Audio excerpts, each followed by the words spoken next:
오늘 누가복음 강의 24번째 시간인데요. 제목이 우리에게 주시는 참된 기쁨입니다.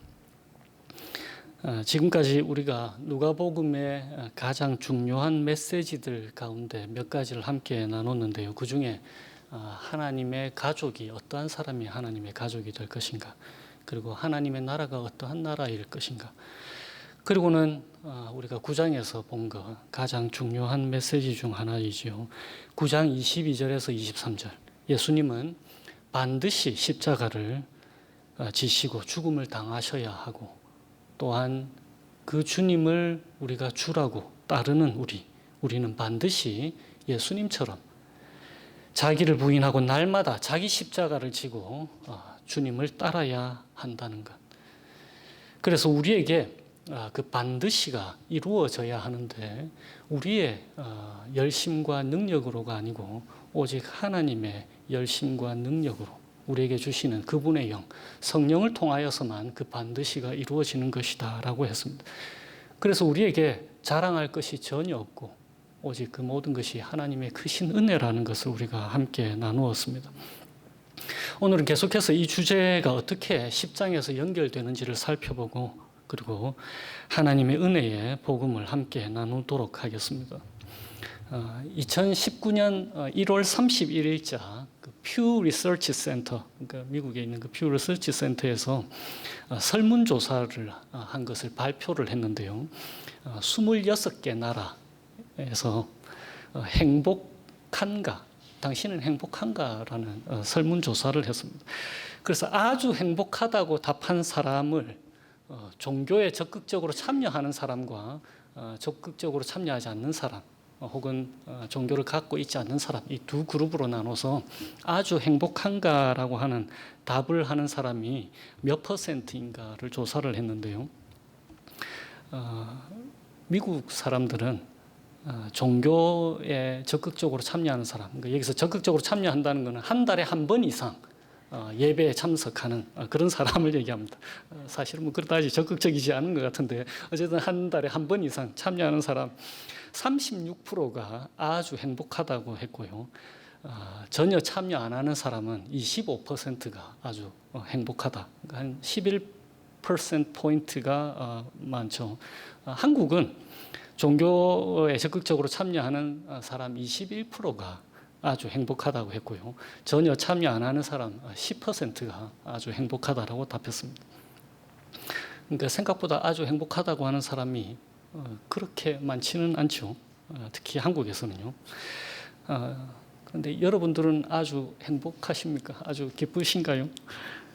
저의 이 질문은 늘 헤헤헤 하면서 웃고 있는 걸 말씀드리는 게 아닙니다. 우리는 그 아픈 고통, 질병 가운데 있을 때에 마냥 즐거워할 수 없잖아요. 그 집에서 가정에 가족이 아파 있다, 혹은 자녀가 큰 사고를 당했다, 자녀가 어려움을 당하고 있다, 부모가 큰 고통 가운데 있다. 그때 어떻게 마냥 즐거워할 수가 있습니까? 마냥 즐거워하는 그런 사람을 사이코패스라고 하지 않습니까? 십자가에서 달리신 예수님께서 헤헤헤 웃었다고 한번 생각해 보세요. 그런 거 사실 상상할 수조차 없는 것 아닙니까? 사실 그건 섬찟한 거죠. 성경에서도 예수님께서 기뻐하신 경우가 몇 번밖에 기록되어 있지 않습니다. 그러니까 제가 말씀드리는 그 기쁨은 비록 상황이 너무 안 좋아서 얼굴에 인상을 가득 쓰고 있지만 마음속 깊숙한 곳에서 이 세상 그 무엇도 절대로 우리를 쓰러뜨리지 못하는 기쁨, 그 기쁨을 얘기하는 것입니다. 누군가가 주시는 요동치 않는 기쁨을 말하는 것입니다. 그러니까 확실한 소망이 주는 기쁨, 그러니까 현 상황에 대한 기쁨이 아니라 약속된 것에 대한 기쁨이라는 것입니다. 비록 우리가 인상을 쓰고 있을지라도 말입니다. 9장 마지막 부분에서 예수님께서 세 종류의 사람들에게 나를 따르라고 말씀하실 때에 하나님 나라를 전파하는 것이 최우선순위라고 예수님께서 말씀하셨습니다. 다른 말로 표현하면 주님을 따르는 것의 핵심, 그것은 바로 제자들을 통한, 우리를 통한 하나님의 나라가 나타나고 증거되는 것이다 라고 말할 수 있겠습니다. 그런데 예수님께서 외로움을 경험하신 것처럼, 그리고 배척을 경험하신 것처럼 예수님을 따르는 제자들도 당연히 외로움과 배척을 당할 것이다 라고 예수님께서 말씀하십니다. 주님께서 그들과 늘 함께 할 것을 약속하셨음에도 고생과 어려움을 감수하고서라도 주님을 따를 사람이 그다지 많지 않겠죠. 성령으로 하지 않고는 절대로 그럴 수가 없는 것입니다. 그래서 오늘 본문 10장 2절에서 예수님께서 말씀하시는 거예요. 추수할 것은 많지만 추수할 일꾼들은 적다라고 말입니다. 예수님의 제자들은 사탄의 권세에 눌려 고통당하는 사람들에게 하나님 나라를 전파해야 합니다. 다시 말하면 예수 그리스도를 통해서 진정한 자유와 회복이 주어진다라는 복음을 전파해야 되는 것입니다. 그런데 고통당하는 사람이 너무나 많고 그들의 고통이 너무 커서 하나님 나라의 복음을 전파하는 것이 최우선 순위임에도 불구하고 하나님의 그 구원 사역에 동참하려는 사람들은 너무나 적은 거예요. 날마다 자신을 부인하고 자기 십자가 지고 주님을 따르려고 하는 사람은 적은 것입니다. 그런 일꾼들이 적은 거예요. 그래서 주님께서 추수할 일꾼을 보내주소서라고 기도하라고 우리에게 요청하시는 것입니다. 이런 70명의 일꾼들을 우리 주님께서 내보내십니다. 우리가 9장에서 비슷한 상황을 목격했죠. 주님의 12제자를 오늘 70명의 제자들을 내보내신 것과 동일하게 그렇게 말씀하시면서 내보내셨습니다. 70명을 내보내시는 이유가 하나님 나라를 전파하는 것이라고 오늘 우리가 읽은 9절과 11절에서 되어 있습니다. 그들을 받아들이든지 받아들이지 않든지 하나님 나라가 가까이 왔다. 하나님 나라가 임했다라고 선포하라라고 예수님께서 말씀하셨습니다. 그리고 하나님 나라가 이 땅에 임하였다는 표시로 그 마을에 들어가거든 병자들을 고쳐주라라고 그 예표로 그렇게 말씀하셨습니다. 그것이 우리가 9장에서도 함께 그렇게 나눴던 거잖아요. 그런데 이것은 상당히 위험천만한 일입니다. 예수님께서는 이 일이 어린 양을 이리 가운데 혹은 늑대 떼 가운데로 보내는 것과 같다라고 말씀하셨습니다. 이 말은 무방비 상태에 놓여 있다라는 뜻인데요. 4절에서처럼 그들은 전대나 배낭이나 신발을 가지지 말고 누가 받아들이든지 거기서 주는 것 먹고 마셔야 했고 더 나은 대접 받기 위해서 이 집 저 집 옮겨 다니지도 말아라 라고 예수님께서 말씀하셨습니다. 그들의 주님이신 예수님께서 배척을 받으셨던 것처럼 그들도 사람들에게서 배척을 받을 것이므로 그것은 무방비 상태에 놓여 있는 것이다 라고 말씀하신 것입니다. 그래서 어린 양들이 늑대무리 사이에 다니는 것과 같다라고 말씀하신 거죠. 이틀 전 금요일 아침에 한국에서 볼 수 있는 이 조그만 다람쥐 있잖아요. 큰 그 청설모 같은 그 큰 다람쥐 말고 한국에서 볼 수 있는 이 조그만 다람쥐 여기서는 칩먼크라고 한다고 하는데요.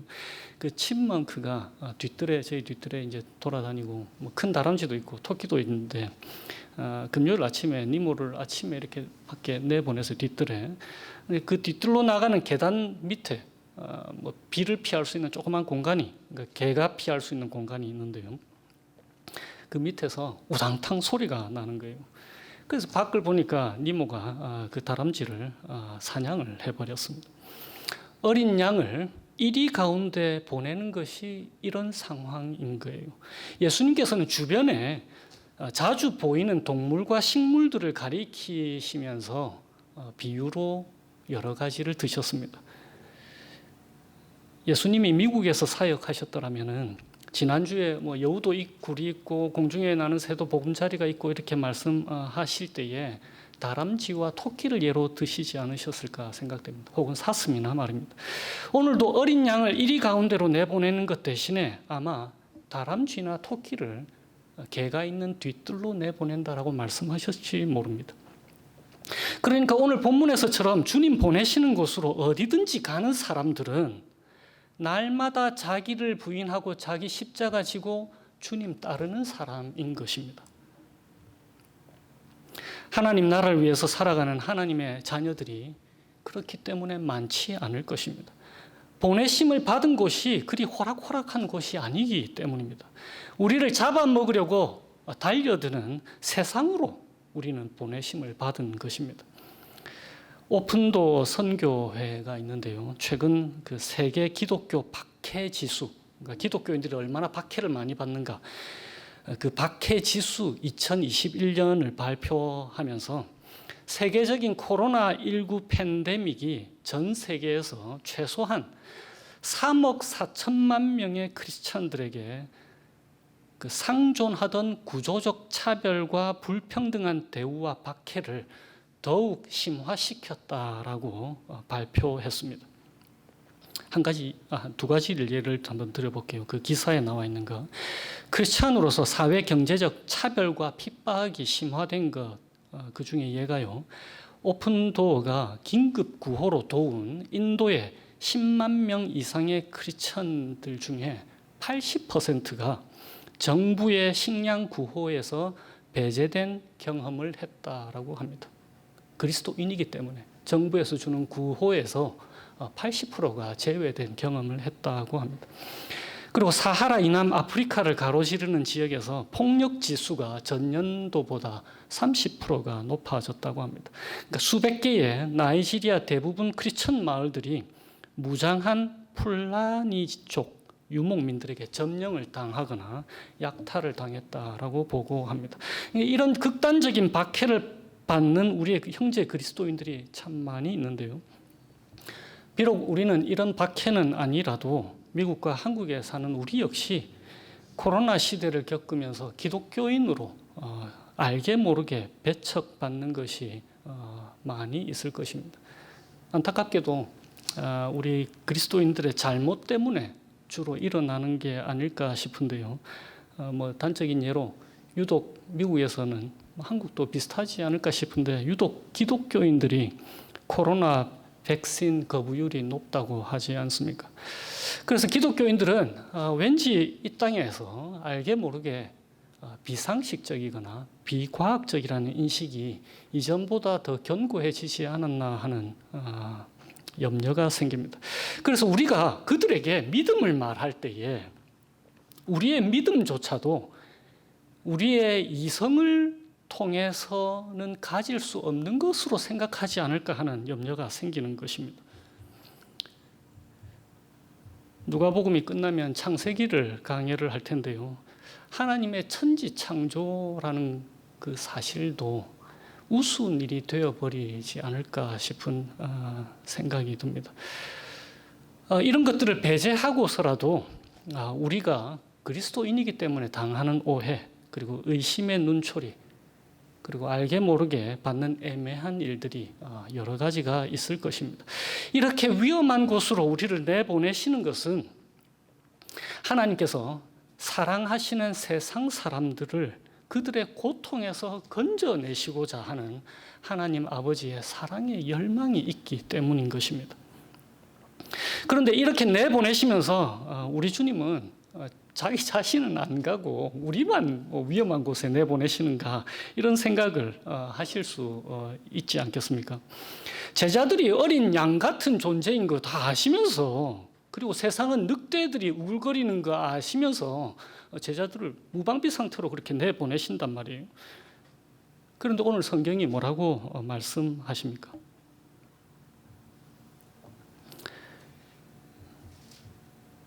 두 가지를 함께 나누려고 합니다. 첫 번째 1절을 한번 보세요.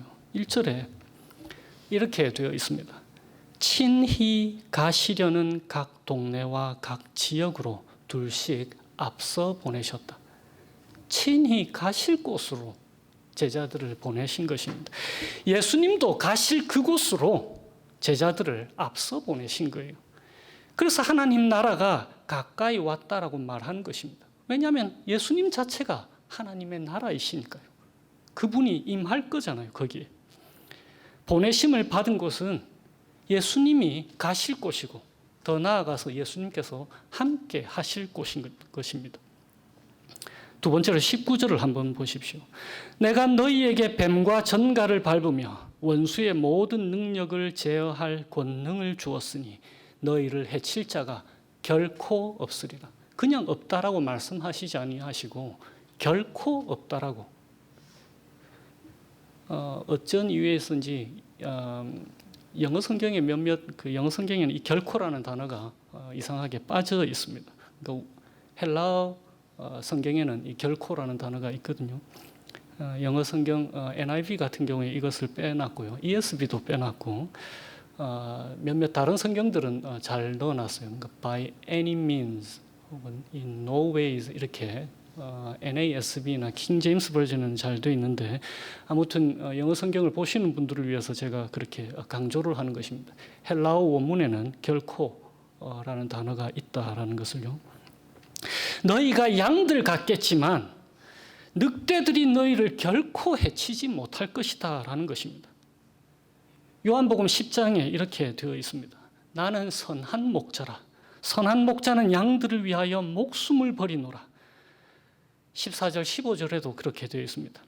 나는 선한 목자라. 나는 내 양을 알고 양도 나를 아는 것이 아버지께서 나를 아시고 내가 아버지를 아는 것 같으니 나는 양을 위하여 목숨을 버리노라. 양들을 위해서 죽으실지언정 그들을 고아처럼 내버려 두시지 않으신다는 것이에요. 우리 주님은 늑대들에게 대신 죽으실지언정 그분의 양들이 늑대들에게 죽임당하도록 내버려 두시지 않으신다라는 것입니다.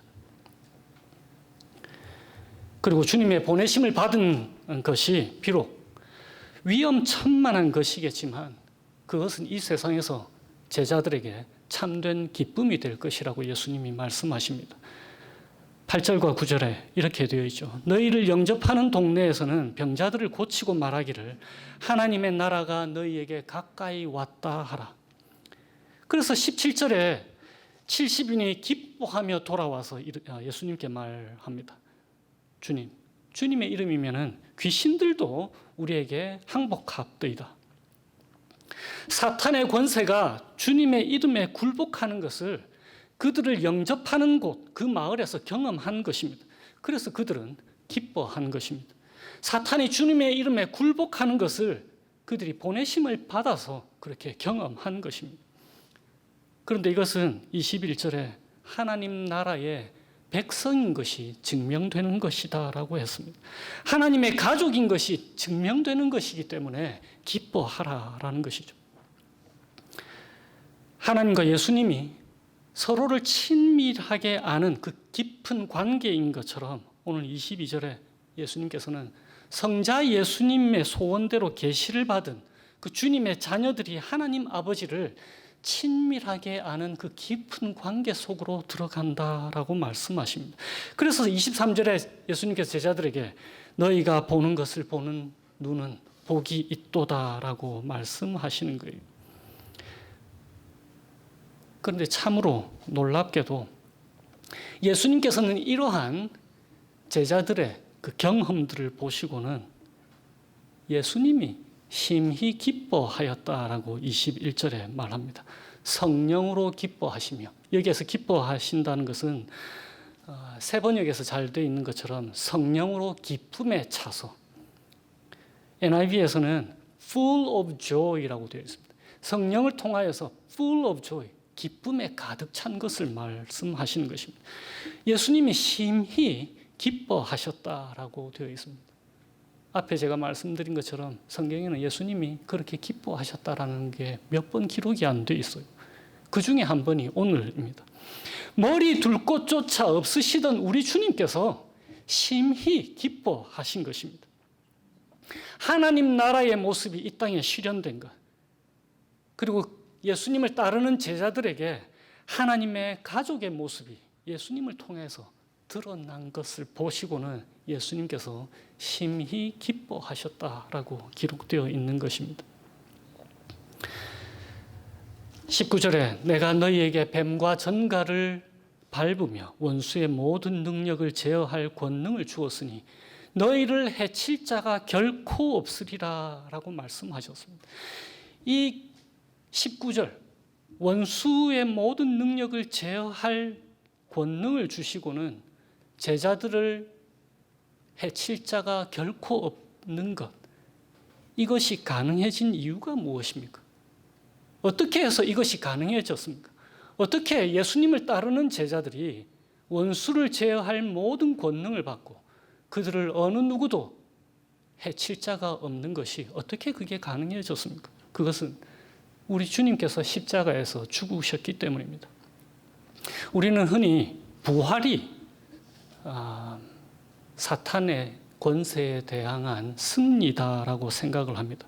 어쩌면 그것은 자연스러운 생각일 거예요. 좋게 나타난 모습이니까 그렇습니다. 그리고 부활 역시 예수님께서 승리한 그 사실을 표명하는 것이 맞습니다. 그것이 승리입니다.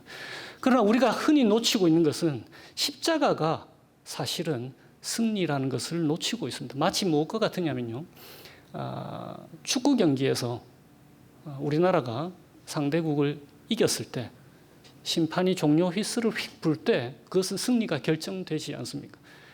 그런데 승리가 재확인되는 것은 단상에 올라서 그 승리 때문에 올림픽에서 메달을 받았다. 그러면 이미 이루어진 그 승리에 대한 확인을 하는 것이 그 메달을 받는 거잖아요. 부활은 바로 이 메달을 받아서 확인하는 것입니다. 승리가 이루어진 것은 십자가에서 죽으신 그 죽으심입니다. 골로새서 2장 15절에 이렇게 되어 있습니다. 통치자들과 권세들을 무력화하여 드러내어 구경거리로 삼으시고 십자가로 그들을 이기셨느니라. 부활에서가 아니고 십자가에서 예수님은 승리하신 것입니다. 히브리서 2장 14절에도 마찬가지로 되어 있습니다. 자녀들은 혈과 육에 속하였으며 그도 또한 같은 모양으로 혈과 육을 함께 지니심은 죽음을 통하여 죽음의 세력을 잡은 자 곧 마귀를 멸하셨다. 자신의 죽음을 통해서 마귀를 멸하신 그 승리가 바로 십자가에서 일어난 일입니다. 그래서 이 십자가의 길을 따라오라고 요청하신 것이 바로 9장 22절에서 23절 그 반드시라고 말씀하시는 것이에요. 왜냐하면 거기에 십자가에 참된 승리가 있기 때문에 그렇습니다. 이 십자가의 길만이 원수의 모든 능력을 이길 수 있는 길이니까 그렇습니다. 반드시 그렇다라는 거예요. 우리 주님께서 우리를 세상에 내보내십니다. 어떤 사람은 식당으로, 어떤 사람은 세탁소로, 또 어떤 사람은 학교로, 또 어떤 사람은 병원으로, 어떤 사람은 구호단체로, 그리고 또 어떤 사람은 가정으로, 또 어떤 사람은 건강이 좋지 않아서 병상에서 가만히 누워야 있어야 하는 곳으로 예수님께서는 보내셨습니다. 아무 일도 하지 못하는 곳으로 보내셨을 수도 있습니다. 이런 곳으로 보내실 때 우리 주님이 약속을 하시면서 보내십니다. 너희를 보내는 곳, 너희가 가는 곳, 내가 함께 간다라고 말입니다. 오늘 제자들을 보내시면서 친히 가시려는 곳으로 보내신 것처럼 말입니다. 우리가 가는 곳으로 예수님께서 함께 가시는 것입니다. 너희를 보내는 곳, 그곳을 나도 간다. 너희가 있는 곳에 나도 함께 있다라고 말씀하시는 것입니다. 그래서 너희를 결코 해칠 수 없다. 내가 반드시 너희를 지켜주겠다라고 약속하시는 것입니다.